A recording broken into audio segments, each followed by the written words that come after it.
I want to talk to you about Nelson Mandela and the lesson of equality.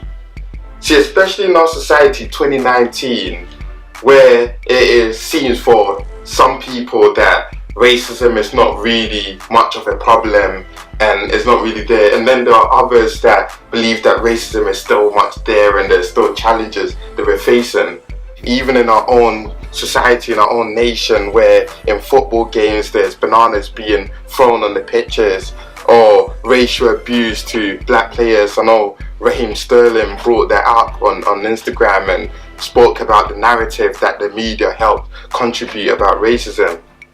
And for some people, they look at that and see it as not really much of an issue because it doesn't really happen that often, or this, that and that.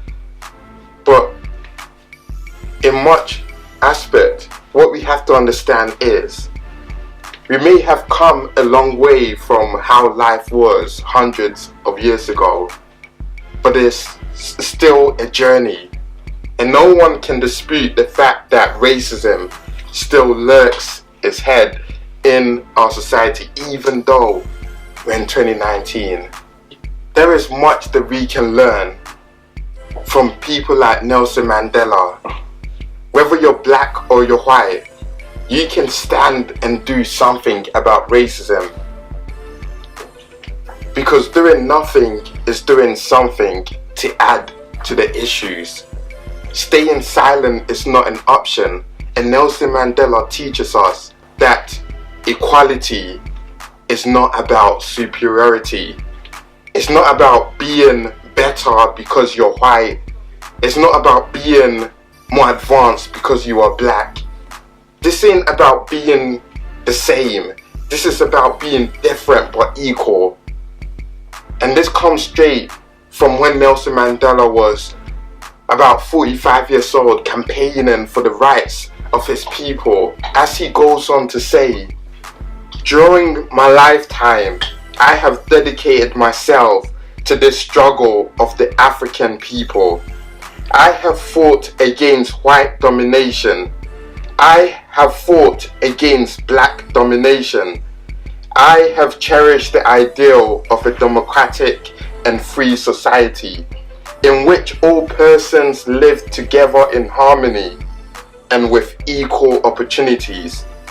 It is an ideal which I hope to live for and to achieve, but if needs be, it is an ideal for which I am prepared to die." And that's so powerful. You see, what Nelson Mandela teaches us that, see, it's not about standing up and saying that black people are better than white people are better than black people. You see, he was propagating the idea of equality, true equality, especially in our day-to-day, when there are some people who stand up for equality, but what they are really propagating is that one is better than the other. And that sometimes when a certain group of people have been oppressed for such a long time, there is a tendency to go to the full swing and try and propagate that this certain group that's been oppressed for a long time are actually better. And that's what Nelson Mandela was not trying to do, because after he came out of prison after 27 years and became the first black president of South Africa, he used various means to unite the black and the white. He used various means to show equality. It's not about black domination. It's not about white domination, but it's true equality, where you don't discriminate someone based on a factor they cannot change. Especially the media system, which propagates this narrative or this idea that one color is better than the other, that white is better, or this evil and wrong idea, which plagues people subconsciously. And as a result, we see it in our society, that people are discriminated against based on the color of the skin.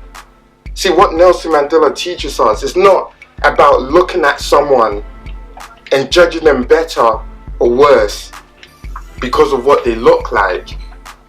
Martin Luther King, in his great speech, when he spoke about this idea that, man, He dreams of a world where we will not be judged by the color of our skin, but we'll be judged by the content of our character.